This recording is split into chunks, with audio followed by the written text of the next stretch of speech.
Radio Lomé, il est 12h30.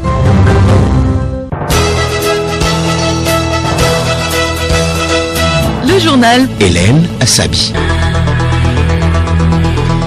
Mesdames et messieurs, bonjour. Au sommaire de ce journal, autonomisation de la femme et des jeunes au Togo. Les représentants de 25 pays définissent de nouvelles stratégies de promotion pour l'émergence du café en Afrique. Journée du diabète observée ce 14 novembre dans le monde. L'ONU appelle à éduquer pour mieux prévenir cette maladie. La population de la planète atteint le seuil des 8 milliards de personnes ce 15 novembre. C'est selon les prévisions de l'ONU. Combien d'êtres humains la Terre peut-elle supporter? La réponse dans ce journal. À suivre également dans cette édition les titres du magazine des sports relatifs aux résultats de la deuxième journée des 1 à l'ouverture du mondial dimanche prochain au Qatar.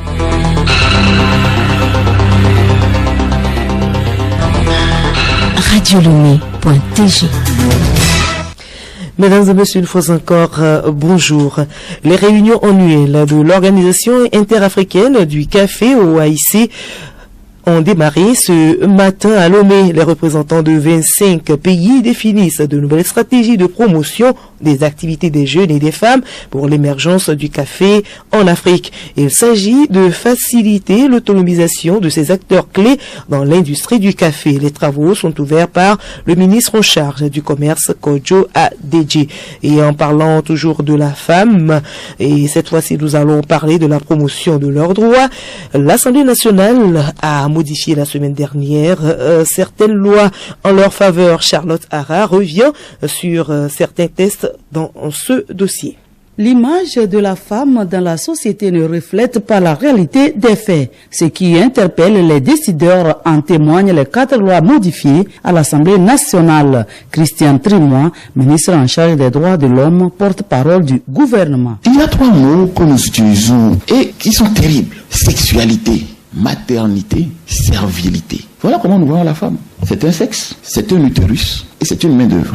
Au fond, c'est ce que nous voyons. Mais est-ce qu'on peut accepter ça? Est-ce qu'un père qui a donné naissance à une fille peut porter des lunettes et voir sa fille sous ces 3 prismes? Non. Est-ce qu'un grand-père accepte que sa petite fille soit perçue simplement sur le plaisir qu'elle apporte d'un point de vue sexuel, sur la progéniture qu'elle va engendrer et puis sur la main-d'œuvre domiciliaire qu'elle constitue pour faciliter les tâches de ménage? Non. Est-ce que nous-mêmes nous mettons des enfants au monde, nous finançons leurs études, nous espérons le meilleur pour eux? Nous tous ici, nous avons dit, oh, formidable d'avoir une PA femme, formidable d'avoir une PM femme. Et puis, chacun de nous rêve que sa fille aussi puisse être une Madame Tchegan demain, parce qu'elle a ouvert la voie, on voit que désormais c'est accessible aux femmes. La question des droits de la femme doit être une affaire de tous. La femme est la fille d'un homme. Nous retrouvons le ministre Christian Trimois. Vous voyez votre fille qui s'est mariée et qui passe les 30 ans de sa vie entre la cuisine, les couches et le ménage. Est-ce que le père qui regarde ça est fier? Comment perçoit-il l'investissement qu'il a fait pendant toutes ces années pour voir qu'un homme a réduit sa fille, volontairement ou involontairement, à ça? Et que plus tard, si éventuellement le couple passe par des difficultés et qu'ils doivent se séparer, que sa fille lui revienne à la maison les mains vides, parce que pendant 20 ans, elle a fait la cuisine, elle a été le chauffeur des enfants, elle a été la bonne à nettoyer le ménage, et qu'on n'a jamais comptabilisé ça au moment de partager les biens du couple. Qu'elle est revenue à la charge de ses parents les mains vides. Si elle avait travaillé pendant tout ce temps pour un autre que son couple, en étant chauffeur, en étant dame de ménage, en étant cuisinière, elle vous aurait rapporté l'équivalent du salaire en économie parce qu'elle aurait eu 3 salaires. Voilà sur quoi on arrive. Éduquer une femme, c'est éduquer toute une nation. Cette question de droit de la femme doit être une priorité. Elles sont également nombreuses dans les médias et justement la valorisation des femmes dans les médias a fait l'objet d'un atelier de formation la semaine dernière à Palimé. Une question qui se pose avec acuité de nos jours. Noël Tadénion, l'un des formateurs, se prononce sur la situation au Togo. Il est au micro de Clarisse Tombité. En tout cas, au Togo, je ne dirais pas que l'image de la femme dans les médias n'est pas bonne. Les médias togolais font beaucoup d'efforts pour protéger l'image de la femme. C'est vrai qu'il y a quand même quelques brebis galeuses. On peut quand même se féliciter du fait que la presse togolaise est consciente du fait qu'on ne doit pas diffuser certaines images qui ternissent la femme, qui présentent autrement la femme. Et du coup, il faut quand même qu'on reste éveillé, qu'on continue pas à lutter pour préserver cette image-là et surtout montrer que du positif autour de la femme, parce que la femme, dans notre vie, a une grande place. Parlons santé dans ce journal et ce 14 novembre est observée la journée mondiale de lutte contre le diabète. Environ 500 millions de personnes souffrent de cette maladie dans le monde. Elle occasionne de graves conséquences comme la cécité, les AVC, les amputations des membres inférieurs, etc. Le thème retenu est le même depuis 2021 et exhorte à l'accès aux soins du diabète. Kouvari Damien de l'ONG Visa, acteur de lutte contre le diabète. Quand le diabète est découvert, des fois chez certaines personnes, ça a fait déjà 10 à 15 ans. Et donc c'est un tueur silencieux qui cause bien des dégâts au niveau des yeux, au niveau du rein, au niveau des nerfs, au niveau du cœur, au niveau de l'appareil sexuel, parce qu'il y a plusieurs messieurs qui viennent en consultation pour impuissance sexuelle et on se rend compte qu'ils sont diabétiques depuis 5-10 ans sans qu'ils ne sachent. Au niveau du pied diabétique surtout, parce qu'il y a beaucoup d'amputations liées au diabète. Dans nos quartiers, dans nos villes aujourd'hui, il y a tellement de gens à qui on ampute le pied parce qu'ils sont diabétiques. Donc le danger, c'est sur tout le corps, sur les yeux, sur le cœur, sur les reins, sur l'appareil sexuel, sur tous les nerfs, sur le pied, sur l'appareil digestif même. Il y a des diabétiques qui vomissent et donc les complications vont tuer petit à petit le patient jusqu'à ce qu'il se retrouve dans une situation assez compliquée à gérer. Santé toujours, le monde est exposé ces derniers temps au phénomène de résistance des antibiotiques dû à l'automédication. Ce phénomène touche tant les humains que les animaux et devient de plus en plus une menace mondiale aux conséquences individuelles. La semaine mondiale du bon usage des antibiotiques, qui va du 13 au 19 novembre, encourage les acteurs aux bonnes pratiques. Alice Berthe Barandao explique dans ce magazine les dangers du mauvais usage des antibiotiques. La résistance aux antibiotiques est devenue une préoccupation mondiale. Selon l'OMS, la résistance aux antimicrobiens compromet le traitement efficace d'un nombre croissant d'infections, ce qui constitue un enjeu de santé publique.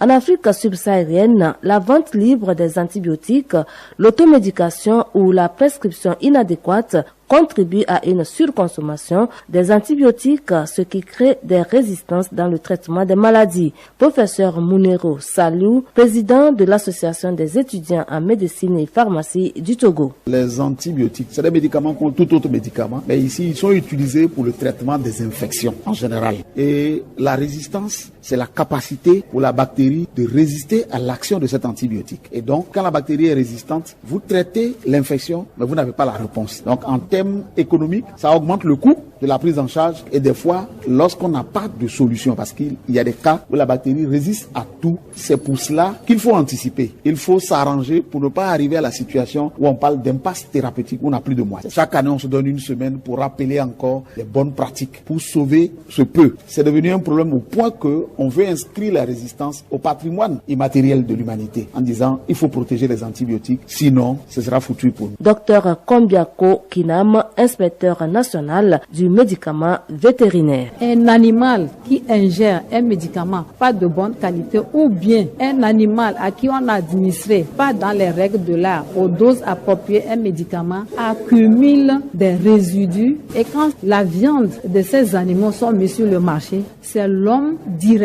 qui en pâtit parce qu'il y a des délais où il faut attendre pour que le médicament se résorbe totalement au sein de l'organisme de l'animal avant que cette viande ne soit mise sur le marché. Nous exhortons tout le monde pour consommer des viandes issues des animaux abattus dont la viande a été inspectée, déclarée salubre par les services techniques vétérinaires avant sa consommation. Et nous vous l'annoncions tantôt en titre, la Terre atteindra le seuil des 8 milliards d'êtres humains, un cap inédit. C'est donc ce 15 novembre. Combien d'êtres humains la Terre peut-elle supporter? Juliette Kamdé. Selon l'Institut américain World Watch Think Tank, la Terre dispose d'1,9 hectare de terre par habitant pour subvenir aux besoins alimentaires, vestimentaires, de logement et traitement des déchets. Mais la moyenne mondiale est aujourd'hui à 2,3 hectares. La Terre peut en théorie supporter bien plus de personnes que 10 milliards d'êtres humains. Mais ce chiffre théorique doit ainsi se calquer sur la consommation de chaque individu. Le jour du dépassement de 2022, date à laquelle l'humanité a consommé toutes les ressources que la Terre peut reconstituer en une année, a été atteint le 28 juillet.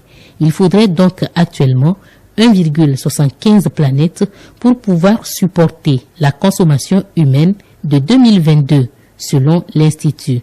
Ce jour n'avait été atteint que le 19 août en 2014. Peu importe donc à quel point la croissance démographique sera importante dans les prochaines années, puisque la Terre ne peut théoriquement déjà plus supporter la consommation humaine actuelle. Le journal Hélène Assabi.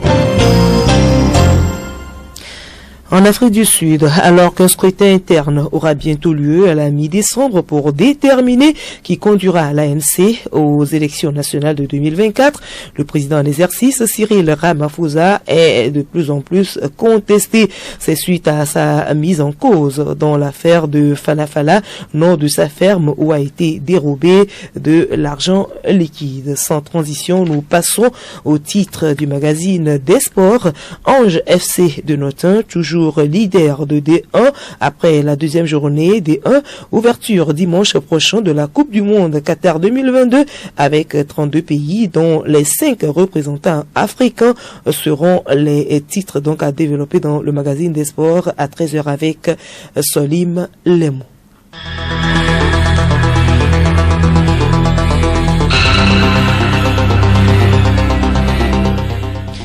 Voilà, ainsi se referme ce journal. Mais avant de nous quitter, voici le rappel des titres.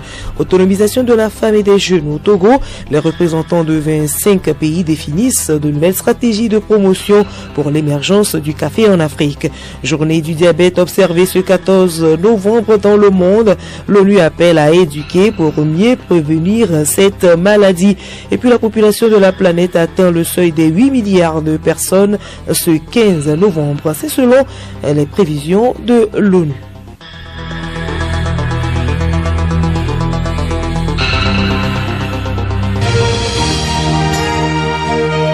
Radio Lomé, boîte postale 434, email radiolomé@radiolomé.tg. radiolomé.tg